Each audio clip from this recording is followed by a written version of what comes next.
Good morning, Facebook audience and YouTube audience. This is Jennifer Norene. I'm with Beyond Brand Collective, and I have Jen Rubinowitz here with Coldwell Banker Best Homes. Good morning, Jen. Good morning. How are you? I'm good. How are you on this Good. chilly winter Pacific I'm Northwest ready for morning? some sun. I know. I'm trying. I'm trying to work out that winter Yeah, fix that, vacation. would you? What's that? Fix that. I know. We need to fix that. We need to turn the heat up. Although it is 46 degrees, so we don't have ice anymore, so that's a bonus. That's good. That's Yes. good.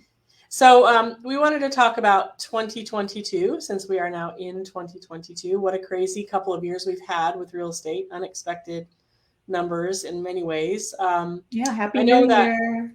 Go ahead. Yeah, Happy Happy New New Year. Year. Woo. I know last time we talked, you had said that you've had an unusual winter as far as the downturn, that you haven't had a typical downturn. So maybe you can talk about that and then give us kind of a scope of the national scene real estate wise, and then what you think is going on here in the Pacific Northwest and what you're kind of expecting. Yeah, So, usually around the holidays we'll see, quite a bit of a slowdown on phone calls and showings and people looking and putting houses on the market. And we just didn't see that this year. I mean, we were getting phone calls on Thanksgiving Day. So it's we brokers were getting a little burned out because they kind of count on that time to recharge and relax a little bit around the holidays. And we got some, but it wasn't the normal slowdown that we've seen in the past. So yeah, I'm sure that's the market, but I'm sure it's also your advertising agency.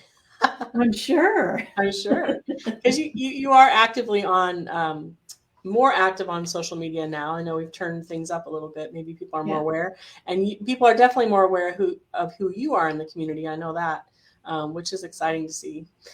So what's going on from your purview? I know what's interesting about you, Jen, is you're not just a Pacific Northwest person. You have lived in different areas of the country, and I think that lends you a little bit of perspective. People who live and work here just cannot. It's been hot for a while, but it's just a different perspective when I talk to you, because I know you don't just know this market. And you say Jen sells port to port, so you also sell more than just in this area, which I think also makes you unique. So tell us what you think nationally, kind of what's going on. Well, I feel like when somebody asks me the question, I feel like I need to put my wizard hat on and get my crystal ball out. And, it's nobody knows for sure. All we can do is look at past trends, and we look at a lot of what the National Association of Realtors give us as far as data, and we look at what's actually happening in our local market.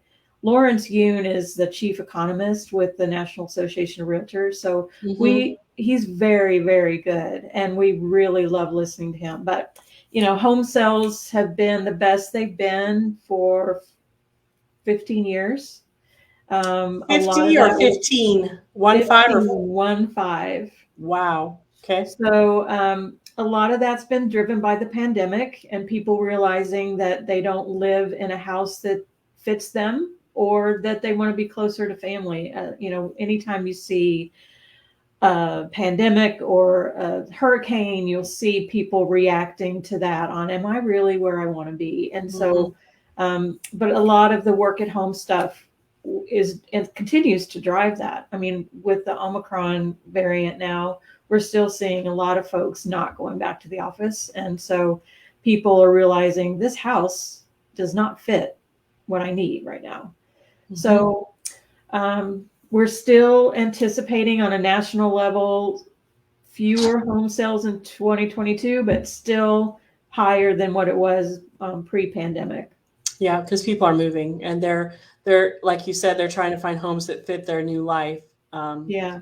Yeah, I know. Yeah. I think I've been in the group of people in denial. I just kind of kept coming to the office going, wow, the kitchen, there's no one in here. And I'd have my little mask on, and now I'm just realizing, it's just a different world. And even opportunities you guys are used to working remote, but opportunities in anything electronic or technology, the whole industry has shifted to what they're calling hybrid, half home, half back.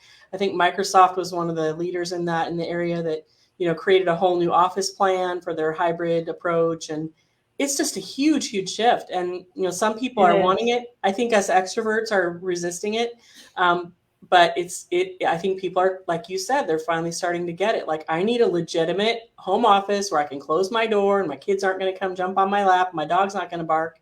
And, it's just a real need. So it's I just got interesting. used to working with my cat in my lap. It was just so in a Yep. way it makes it more personable, and people see you in your home environment. But at the same Mm-hmm. time, you've got to have a workspace at home that Yep. works for you. And Yep.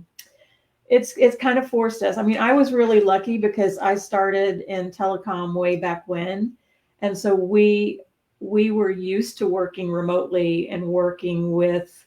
It wasn't Zoom back then. I'm not going to date myself to tell you how we did it, but I was already used to working so much from the road Mm-hmm. that this just kind of took me back to those days. But a lot of our brokers before the pandemic loved coming into the office, and it gave them that separation from home and work, so Mm-hmm. that they were used to focusing at their desk at work. And so Right. they were forced to kind of learn that, oh wow, I can be effective from anywhere, wherever I'm at. Yep. So but it did force them. You would think that we'd be more used to working on the road, but we weren't. COVID has really forced us to do that. So, Yeah. and to do remote showings, I mean, that was a very rare occurrence prior to COVID. And And now now it's almost normal, right? we know how to FaceTime and we know how to Yeah. Zoom on our phones. And so, but it's been a major shift in how we do our job Yep. and how people buy homes. I mean, Yep. we've had so many people that bought just by walking through virtually on a phone. It's kind of eye opening. Yeah. You never would have thought. Yeah. Yeah. There's Sorry. one of your people. Forgot to turn my phone off. So So we'll nationally, continue to see. so that's everywhere. That's not just here. I mean, I'm used to the No, that's techie world everywhere, and I'm where, still on the national level. But yeah, mortgage rates, he anticipates on average will go up a little bit, but not a lot. They're on average going around 3% right now. He thinks that's going to go up to 3.7% this year. Not a big jump, not enough that's going to keep the average buyer from buying. The other thing that's pushing that nationally is rents continue to rise across the board. And so, when I talk to people, to tenants, I'll go, look, you are spending 1,600 a month if you're lucky, and around here it's more like 2,000 to 2,500 a month.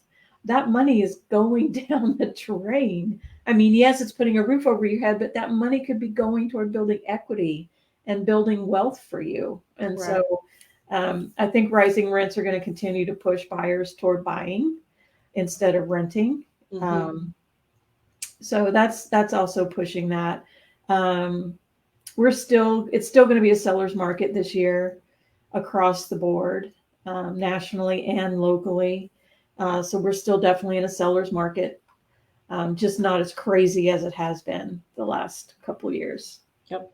And I think it's So, also, I think I talked to Karen Best one time about this. It's kind of flattened the areas that people are interested in as well, because they're working at home. So it doesn't matter as much about being close to the office. So it's sort of opened up some of these, in the Seattle area anyway, the farther away towns. And you guys are certainly in the heart of all that. So, yeah. so what's happening in your area? I know we talk a lot about Ludlow and Port Townsend, Quilcene. I'm learning all these fun new town Yeah, names. we're still beating the national average as far as median home prices. Locally this year, well, last year, 2021, our median home price was up 25%. I mean, that is a huge jump. We see that kind of normalizing this year, but it's still going to be, the inventory is the main driver of that. We just did not have enough home inventory on the market for our buyers. And Sure. so, Yep. it's supply and demand. Yep. When you don't have a lot of supply, demand is high, and that Yep. drives your prices up. So Yep. that's the main driver for that. So it's going to normalize a little bit, we think, in 2022, but it's still not going to be, where it was pre-COVID. So we're still we're still going to see a lot of competitive situation for buyers, especially. Yeah. So Are definitely you, still a seller's market. what areas out there are, well, I guess I could ask you a lot of questions about the towns in your area, but where is the inventory? Oh, it's all over the map. There isn't any one area that has more inventory than, there are a few areas that have less inventory, like Uptown in Port Yeah. Townsend is always in high demand, and we just haven't had a lot of homes going on the market there. Calipoint, which is out of town a little bit, about 15 minutes, that has had some, but it's slowed down this year. And Cape George too, that's on the Discovery Bay side of the peninsula where we are, and that's slowed down quite a bit lately. So, And are there developers in the area? Are there, I've noticed some of our neighborhoods are expanding. Not enough. And Yeah. affordable housing continues to be a challenge. It's not an easy fix, but it's going to take some developers and builders coming in that are focused on providing more affordable housing. I mean, I feel badly for our wait staff and our retail people because they're having to go out to Quilcene and Brennan to be able to afford a home, and we've got to solve that problem. Right. Figure it out. Build something in the middle for sure. Okay. Well, thank you. I know you've been busy because I can never get a hold of you. So I know everything you're saying is true. It's been crazy. It's been crazy. Because you're not only selling and helping buyers and helping sellers, but you're also leading a team of people who are doing the same. And that's crazy busy during a market like this. Yeah. So. But, I love what I do, helping people put a roof over their heads, whether they're buying or renting. I just, there's nothing better to help them through that process. Yes. I love it. Happy and challenging time of their life for sure. Yeah. All right. Well, thanks, Jen. It was good to talk with you. I'm glad we caught up with you. And I will distribute this out to some groups that I think would be interested in hearing your perspective. And anything else you want to share before we wrap up? No, I just think 2022 is going to be an awesome year. I do too. I think we're going to come out of a lot of this challenge that we've been in. So very good. Well, thank you. We'll talk to you again. All right. See you later.